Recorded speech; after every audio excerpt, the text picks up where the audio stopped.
সবাইকে স্বাগত জানাচ্ছি ২১শে বিজনেসে। সঙ্গে আছি আমি হিরো জুম্মান। দর্শক, এই অনুষ্ঠানের মাধ্যমে আমরা আপনাদেরকে জানিয়ে দিই দেশ বিদেশের ব্যবসা বাণিজ্য, অর্থনীতি ও শেয়ার বাজারের সর্বশেষ খবরাখবর।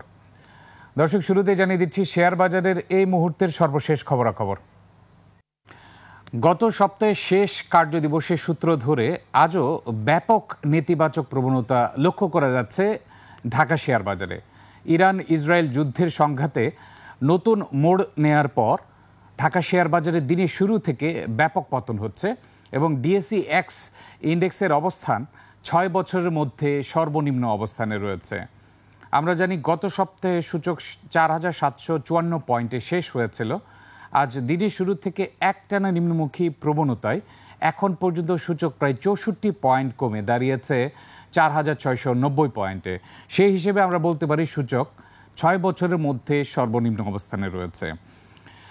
নভেম্বরের ৪ তারিখ ২০১৯ সালে সূচকের অবস্থান ছিল ৪,৬৭৮ পয়েন্টে। এছাড়া জুন মাসের ১ তারিখ সূচকের অবস্থান ছিল ৪,৬৭৯ পয়েন্টে। জুন মাসে ২০১৬ আমরা দেখতে পাচ্ছি জানুয়ারির ৬ তারিখ ২০১৬ সূচকের অবস্থান ছিল ৪,৬৭৯ পয়েন্টে। সেই হিসেবে বলা যেতে পারে যদি সূচক আজ ৪,৬৭০ পয়েন্টের কাছাকাছি চলে যায় তাহলে ২০১৬ যে সূচকের অবস্থান এর কাছাকাছি চলে যাবে। তবে বাজার বিশ্লেষকরা বলছেন যে আসলে ঢাকা শেয়ার বাজারে এত ব্যাপক পতনের কোনো কারণ দেখছেন না। আপনারা জানেন ইরান ইসরায়েল সংঘাতের জের ধরে মার্কিন যুক্তরাষ্ট্র যখন গতকাল ইরানের ৩টি পারমাণবিক স্থাপনায় আঘাত করেছে, সেই প্রেক্ষিতে বাজারে প্রভাব পড়েছে। কিন্তু আমরা দেখতে পাচ্ছি এশিয়া প্যাসিফিকে মালয়েশিয়া, হংকং, পাকিস্তান এবং ভারতের স্টক এক্সচেঞ্জে ঊর্ধ্বমুখী প্রবণতা রয়েছে, কিন্তু বাংলাদেশে ব্যাপক নেতিবাচক প্রবণতা রয়েছে। যদিও বাজার বিশ্লেষকরা বলছেন যে আসলে এত নেতিবাচক প্রবণতার কোনো কারণ নেই এবং বাজারে তাৎক্ষণিক প্রতিক্রিয়া দেখানোরও কোনো অবকাশ নেই। কারণ আপনারা জানেন শেয়ার বাজার একদিনে উত্থান পতন হয় না। এক্ষেত্রে শেয়ার বাজারে যে শেয়ারের প্রাইসগুলো ওঠানামা করে সেগুলো ডিমান্ড এবং সাপ্লাইয়ের ভিত্তিতে হয়। সেই ডিমান্ড এবং সাপ্লাই একদিন হুট করে বেড়ে যাওয়া এবং কমে যাওয়া এটা খুবই অস্বাভাবিক দেখা যাচ্ছে। সেই ক্ষেত্রে আজ লেনদেনের ক্ষেত্রে কোনো ধরনের অস্বাভাবিক গতি রয়েছে কিনা, কোনো কারসাজি হচ্ছে কিনা সেটিও খতিয়ে দেখার জন্য বিএসইসিকে অনুরোধ জানিয়েছে বাজার বিশ্লেষকরা। তাছাড়া আমরা এখন দেখে নিব ঢাকা শেয়ার বাজারে আজ এখন পর্যন্ত কোন কোন প্রতিষ্ঠানের শেয়ার বেশি লেনদেন হচ্ছে, টপ গেইনারে কারা রয়েছে, টপ লুজারে কারা রয়েছে। এছাড়া আমরা খাতভিত্তিক অবস্থানও দেখে নিব কিছুক্ষণের মধ্যেই। এর মধ্যে আপনাদেরকে জানিয়ে রাখি গত সপ্তাহে যদিও ৫ কার্যদিবসের মধ্যে ২ কার্যদিবস নিম্নমুখী প্রবণতা ছিল, সূচক কিছুটা বৃদ্ধি পেয়েছিল, লেনদেনের গতি কিছুটা বৃদ্ধি পেয়েছিল। গত সপ্তাহে এর আগের সপ্তাহ অনুযায়ী প্রায় ৩৫% লেনদেন বৃদ্ধি পেয়েছে। এর আগের সপ্তাহে লেনদেন হতো ২৪০ কোটি টাকার আশপাশ এবং গত সপ্তাহে ডেইলি অ্যাভারেজ লেনদেন ছিল ৩২৫ কোটি টাকা। সেই হিসেবে ৩৫% লেনদেনে গতি বৃদ্ধি পেয়েছে এবং গত সপ্তাহে পুরো সপ্তাহ মিলে সূচক প্রায় ৪৫ পয়েন্টের মতো বৃদ্ধি পেয়েছিল, যদিও সপ্তাহে শেষ কার্যদিবসটি নিম্নমুখী প্রবণতা দিয়ে শেষ হয়েছে। আজ এখন পর্যন্ত সূচক প্রায় ৬৪ পয়েন্টের মতো কমে গিয়েছে। এখন যে সূচকের অবস্থান সেই হিসেবে ৬৪ পয়েন্ট প্রায় ১.৫%-এর মতো। ১.৫% যখন সূচক কমে যায় একদিনে, সেই হিসেবে কিন্তু দেখা যায় যে এভাবে টানা যদি ৫ দিন পতন হয়, ৫ দিনেও প্রায় ৭.৫-৮% কমে যায় সূচক। সেই ক্ষেত্রে এই সূচকের নেতিবাচক প্রবণতা যেন কমানো যায় এবং সূচকের পজিটিভ ধারায় যেন আবার ফিরে আসতে পারে, সেই জন্য প্রাতিষ্ঠানিক বিনিয়োগকারীদের অংশগ্রহণ নিশ্চিত করার জন্য আহ্বান জানিয়েছেন বাজার বিশ্লেষকরা। সব কিছু মিলে আজ দিন শেষে দেখা যাক যে এই নেতিবাচক প্রবণতা থেকে কিছুটা কমতে পারে কিনা প্রভাব এবং দিন শেষে ঊর্ধ্বমুখী প্রবণতায় ফিরতে পারে কিনা। যদিও আমরা গত কয়েক সপ্তাহ যখন দেখছি বেলা ১টার পর যখন পতন শুরু হয় সেই পতন আর ফিরে আসতে পারে না, ঊর্ধ্বমুখী প্রবণতায় ফিরে আসতে পারে না, পতন দিয়েই শেষ হয়। দেখা যাক আজ দিন শেষে কোনো আশার বাণী আমরা আশার আলো দেখতে পাই কিনা। আমরা এখন দেখে নিব ঢাকা শেয়ার বাজারের টপ ট্রেডে কারা রয়েছে। টপ ট্রেডের পাশাপাশি আমরা টপ গেইনার এবং লুজার অবস্থানও দেখার জন্য অপেক্ষা করছি। এক্ষেত্রে আপনাদেরকে কিছু স্ট্যাটিস্টিক্স দিয়ে রাখি। নভেম্বরের ৪ তারিখ ২০১৯ সালে সূচকের অবস্থান ছিল ৪,৬৭৮ পয়েন্টে। জানুয়ারির 6 তারিখ 2016 সালে সূচকের অবস্থান ছিল 4,679 পয়েন্টে। সেই হিসেবে আমরা বলছি সূচকের অবস্থান 6 বছরের মধ্যে সর্বনিম্ন আছে, আর সূচক আরেকটু কমলে হয়তোবা 10 বছরের মধ্যে সর্বনিম্ন অবস্থানে চলে যাবে। আমরা দেখে নিচ্ছি টপ রেটে কারা আছে। টপ রেটের প্রথম অবস্থানে রয়েছে লাভেলো অর্থাৎ তৌফিকা ফুডস, দ্বিতীয় অবস্থান হচ্ছে বিচ হ্যাচারি, তৃতীয় অবস্থান হচ্ছে ব্র্যাক ব্যাংক, চতুর্থ অবস্থান রয়েছে স্কয়ার ফার্মা, পঞ্চম অবস্থান রয়েছে ফাইন ফুডস। এবং আজকে দেখা যাচ্ছে টপ রেটের মধ্যে 5টি প্রতিষ্ঠানের মধ্যে মাত্র একটি প্রতিষ্ঠানের দর বৃদ্ধি পেয়েছে, বাকি 4টি প্রতিষ্ঠানই দর হারিয়েছে। শুধুমাত্র লাভেলো ফুডস 16 কোটি টাকার উপর লেনদেন হয়েছে, বাকি সব কোটি 6 কোটি টাকার নিচে লেনদেন হয়েছে এখন পর্যন্ত। টপ রেটের পাশাপাশি আমরা দেখে নিব টপ গেইনারে কারা রয়েছে এখন পর্যন্ত। টপ গেইনারে যে সকল কোম্পানি রয়েছে তাদের মধ্যে প্রথম অবস্থানে রয়েছে স্টাইল ক্রাফট, দ্বিতীয় অবস্থানে দেশ গার্মেন্টস, তৃতীয় অবস্থানে রহিমা ফুড, চতুর্থ অবস্থানে সোনালী লাইফ, পঞ্চম অবস্থানে রয়েছে অ্যাপোলো ইস্পাত। স্টাইল ক্রাফট সবচেয়ে বেশি আজ 6.5% বৃদ্ধি পেয়েছে। আমরা জানি সর্বোচ্চ 10% পর্যন্ত বৃদ্ধি পেতে পারে। যেহেতু আজকে পুরো বাজারে নেতিবাচক প্রবণতা, প্রায় 350টি কোম্পানি শেয়ারের দাম হারিয়েছে এখন পর্যন্ত, সেই হিসেবে 6.5% বৃদ্ধিও এটা খুবই স্বাভাবিক বলছেন বাজার বিশ্লেষকরা। তবে আজ দিন শেষে দেখা যাবে যে কতটুকু ঊর্ধ্বমুখী প্রবণতা সাস্টেইন করে। আমরা এখন দেখে নিব টপ লুজারের অবস্থান। টপ লুজারে দেখা যাবে 10% কাছাকাছি পতন হচ্ছে কিছু কোম্পানি। 10% আজ কমেছে প্রাইম ফাইন্যান্সের, ফারিস ফাইন্যান্স কমেছে 9.5%, বে লিজিং কমেছে 9.30%, ফার্স্ট ফাইন্যান্স কমেছে প্রায় 9%, জিএসপি ফাইন্যান্স প্রায় 7% দর হারিয়েছে। টপ লুজারের প্রথম 5টি প্রতিষ্ঠানের অবস্থান আমরা দেখিয়ে দিয়েছি এবং সর্বোচ্চ 10% পর্যন্ত আজ দর হারিয়েছে। এবং এই ক্ষেত্রে দেখা যাচ্ছে নন ব্যাংকিং ফাইন্যান্সিয়াল ইনস্টিটিউশন খাতের নেতিবাচক প্রবণতা অব্যাহত রয়েছে, যেটি গত সপ্তাহে অব্যাহত ছিল। গত সপ্তাহে শেষ 2 কার্য দিবসে আমরা দেখেছি নন ব্যাংকিং ফাইন্যান্সিয়াল ইনস্টিটিউশন খাতের কোম্পানিগুলোই লুজারের ক্ষেত্রে ছিল। আজও একই রকম চিত্র দেখা যাচ্ছে। এখন আমরা খাতভিত্তিক অবস্থান দেখে নিচ্ছি। খাতভিত্তিক অবস্থানে প্রথমেই দেখে নিচ্ছি ব্যাংকিং খাতের অবস্থান কেমন রয়েছে আজ ঢাকা শেয়ার বাজারে। ব্যাংকিং খাতে প্রথমে আমরা দেখে নিব টপ রেটে কারা রয়েছে। ব্যাংকিং খাতের টপ রেটে আজ প্রথম অবস্থানে রয়েছে ব্র্যাক ব্যাংক, দ্বিতীয় অবস্থানে উত্তরা ব্যাংক, তৃতীয় অবস্থানে ইস্টার্ন ব্যাংক লিমিটেড, চতুর্থ অবস্থানে সিটি ব্যাংক, পঞ্চম অবস্থানে রয়েছে আইএফআইসি ব্যাংক।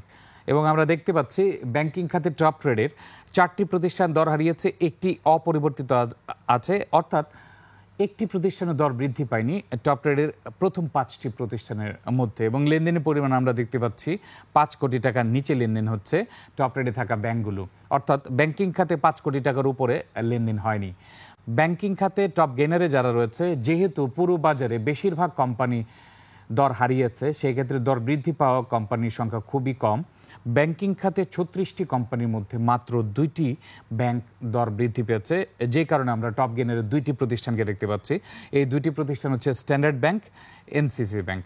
এবং দেখা যাচ্ছে স্ট্যান্ডার্ড ব্যাংক আজ 1.79% বৃদ্ধি পেয়েছে, এনসিসি ব্যাংক 1.03% বৃদ্ধি পেয়েছে। আমরা ব্যাংকিং খাতের টপ গেইনার অর্থাৎ দর বৃদ্ধি পাওয়া কোম্পানির সংখ্যা দেখেছি। এখন আমরা দেখে নিব ব্যাংকিং খাতের টপ লুজারে কারা রয়েছে এখন পর্যন্ত। ব্যাংকিং খাতের টপ লুজার আমরা দেখতে যাচ্ছি। প্রথম অবস্থান রয়েছে ইউনিয়ন ব্যাংক, দ্বিতীয় অবস্থান রয়েছে ICB Islamic bank, south Bangla agriculture and commercial bank রয়েছে তৃতীয় অবস্থানে, ন্যাশনাল ব্যাংক লিমিটেড চতুর্থ অবস্থানে, ফার্স্ট সিকিউরিটি ইসলামী ব্যাংক রয়েছে পঞ্চম অবস্থানে। টপ লুজারে থাকা ইউনিয়ন ব্যাংক আজ 6.67% দর হারিয়েছে, আইসিবি ইসলামিক ব্যাংক 3.45% দর হারিয়েছে, south Bangla agriculture and commercial bank 3% দর হারিয়েছে, ন্যাশনাল ব্যাংক প্রায় 3% দর হারিয়েছে, ফার্স্ট সিকিউরিটি ইসলামী ব্যাংক 2.5% বেশি দর হারিয়েছে। এখন আমরা দেখে নিব পুঁজিবাজারে সবচেয়ে বেশি তালিকাভুক্ত কোম্পানির খাত টেক্সটাইল খাত। টেক্সটাইল খাতে 58টি কোম্পানি তালিকাভুক্ত আছে। এই টেক্সটাইল খাতের 58টি কোম্পানির মধ্যে টপ রেটে কারা রয়েছে, টপ গেইনারে কারা রয়েছে, লুজারে কারা রয়েছে আমরা রেখে নিচ্ছি। টেক্সটাইল খাতের টপ রেটের জন্য অপেক্ষা করছি। এছাড়া জানিয়ে রাখি টেক্সটাইল খাতের পাশাপাশি বিমা খাতেও 58টি কোম্পানি তালিকাভুক্ত রয়েছে, অর্থাৎ পুঁজিবাজারে সবচেয়ে বেশি কোম্পানি তালিকাভুক্ত রয়েছে টেক্সটাইল এবং বিমা খাতে। আমরা প্রথমে দেখে নিচ্ছি টেক্সটাইল খাতের কী অবস্থান রয়েছে, তারপর আমরা বিমা খাতে চলে যাব। বিমা খাতে যদিও গত সপ্তাহে শেষে কিছুটা ঊর্ধ্বমুখী প্রবণতা ছিল কিছু স্পেসিফিক কিছু বিমা কোম্পানির ক্ষেত্রে, আমরা সেটাও দেখে নিব। আমরা অপেক্ষা করছি টেক্সটাইল খাতের টপ রেট গেইনার এবং লুজারের জন্য।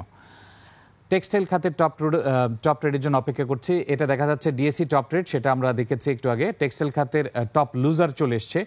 যেহেতু টেক্সটাইল খাতে বেশিরভাগ কোম্পানি দর বৃদ্ধি পায়নি, বেশিরভাগ কোম্পানি দর হারিয়েছে। সেক্ষেত্রে আমরা টপ লুজারটা আগে দেখে নিচ্ছি।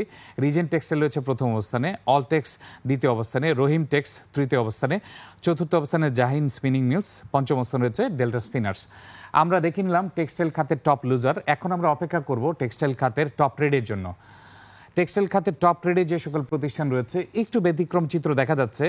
টেক্সটাইল খাতের টপ ট্রেডের 5টি প্রতিষ্ঠানের মধ্যে 2টি প্রতিষ্ঠান দর বৃদ্ধি পেয়েছে, 3টি প্রতিষ্ঠান দর হারিয়েছে। প্রথম অবস্থানে রয়েছে স্টাইল ক্রাফট, দ্বিতীয় অবস্থানে সোনারগাঁও টেক্সটাইল, তৃতীয় অবস্থানে এমএল ডাইং, চতুর্থ অবস্থানে আলিফ ইন্ডাস্ট্রিজ, পঞ্চম অবস্থানে রয়েছে দেশ গার্মেন্টস। এ ছিল টপ ট্রেডে টেক্সটাইল খাতের টপ ট্রেডের অবস্থান। আমরা টেক্সটাইল খাতের টপ লুজারও দেখিয়ে দিয়েছি। টেক্সটাইল খাতে টপ গেইনার রয়েছে, অর্থাৎ 58টি কোম্পানি যেহেতু তালিকাভুক্ত রয়েছে, এর মধ্যে বেশ কয়েকটি কোম্পানি দর বৃদ্ধি পেয়েছে। আমরা দেখে নিচ্ছি টপ গেইনারে কারা রয়েছে টেক্সটাইল খাতে। স্টাইল ক্রাফট রয়েছে প্রথম অবস্থানে, দেশ গার্মেন্টস তৃতীয় অবস্থানে, প্রাইম টেক্স তৃতীয় অবস্থানে, আনলিমা ইয়ার্ন রয়েছে চতুর্থ অবস্থানে, দুলামিয়া কটন রয়েছে পঞ্চম অবস্থানে। আমরা দেখে নিলাম টেক্সটাইল খাতের টপ গেইনের অবস্থান। এখন আমরা দেখে নিচ্ছি প্রকৌশল খাতের কি অবস্থা রয়েছে আজ ঢাকা শেয়ার বাজারে। প্রকৌশল খাতের টপ ট্রেড দেখে নিব আমরা, এরপর আমরা দেখে নিব টপ গেইনার এবং লুজার, এরপর আমরা এই পর্ব শেষ করব। ইঞ্জিনিয়ারিং খাতে টপ ট্রেডে যারা রয়েছে এর মধ্যে প্রথম অবস্থান হচ্ছে এস আলম। সবচেয়ে উল্লেখযোগ্য বিষয় হচ্ছে ইঞ্জিনিয়ারিং খাতে টপ ট্রেডের প্রথম 5টি প্রতিষ্ঠানের মধ্যে 5টি প্রতিষ্ঠানই দর হারিয়ে যাচ্ছে, অর্থাৎ বাজারে নেতিবাচক প্রবণতা অব্যাহত রয়েছে ইঞ্জিনিয়ারিং খাতের ক্ষেত্রেও। এস আলম কোলুল স্টিল রয়েছে প্রথম অবস্থানে, ওয়াইম্যাক্স দ্বিতীয় অবস্থানে, বিডি থাই তৃতীয় অবস্থানে, কেডিএস অ্যাক্সেসরিজ লিমিটেড চতুর্থ অবস্থানে, মন্য এজিএমএল রয়েছে পঞ্চম অবস্থানে। এবং টেক্সটাইল খাতে ইঞ্জিনিয়ারিং খাতে প্রকৌশল খাতে সবচেয়ে বেশি লেনদেন হচ্ছে এস আলম কোলুল স্টিল, তাও মাত্র 1,67,00,000 টাকা। আমরা অন্যান্য দিন যে জায়গায় দেখি 5 থেকে 7 কোটি টাকা লেনদেন হয়ে যায়, আজ ইঞ্জিনিয়ারিং খাতে মাত্র 1.5 কোটি টাকার উপর লেনদেন হয়েছে টপ ট্রেডে থাকা প্রথম কোম্পানিটির। ইঞ্জিনিয়ারিং খাতের আমরা এখন দেখে নিব টপ গেইনারে কারা রয়েছে, টপ লুজারে কারা রয়েছে। ইঞ্জিনিয়ারিং খাতে মাত্র 2টি কোম্পানি দর বৃদ্ধি পেয়েছে। ইঞ্জিনিয়ারিং খাতে 43টি কোম্পানি তালিকাভুক্ত রয়েছে, এর মধ্যে মাত্র 2টি কোম্পানি দর বৃদ্ধি পেয়েছে। অ্যাপোলো ইস্পাত 3.03% বৃদ্ধি পেয়েছে। অ্যাটলাস বাংলাদেশ রয়েছে দ্বিতীয় অবস্থানে, 1.50% বৃদ্ধি পেয়েছে। এখন আমরা দেখে নিচ্ছি ইঞ্জিনিয়ারিং খাতে টপ লুজারে কারা রয়েছে। ইঞ্জিনিয়ারিং খাতে টপ লুজারে রয়েছে প্রথম অবস্থানে ইয়াকিন পলিমার, দ্বিতীয় অবস্থানে KNQ, তৃতীয় অবস্থানে আফতাব অটোমোবাইল, চতুর্থ অবস্থানে এস স্টিল, পঞ্চম অবস্থানে দেশবন্ধু। এবং আমরা দেখতে পাচ্ছি ইয়াকিন পলিমার 5.41% দর হারিয়েছে, KNQ 4.5%, Aftab auto 4.21, S still 3.85, Deshbandhu রয়েছে 3.68। আমরা দেখে নিলাম প্রকৌশল খাতের কি অবস্থা রয়েছে। সব কিছু মিলে ব্যাপক নেতিবাচক প্রবণতা অব্যাহত রয়েছে ঢাকা শেয়ার বাজারে। ইরান ইসরায়েল যুদ্ধের অথবা সংঘাতের জের ধরে মার্কিন যুক্তরাষ্ট্রের নতুন আক্রমণে আমরা দেখতে পাচ্ছি বাজারে ব্যাপক নেতিবাচক প্রবণতা শুরু হয়েছে সকাল থেকে। একটানা পতনে আজ এখন পর্যন্ত সূচক কমেছে প্রায় 64 পয়েন্টের মতো ঢাকা শেয়ার বাজারে। দর্শক, নিচ্ছে একটা বিরতি, ফিরছে একটু পরেই, ততক্ষণ আমাদের সঙ্গেই থাকুন।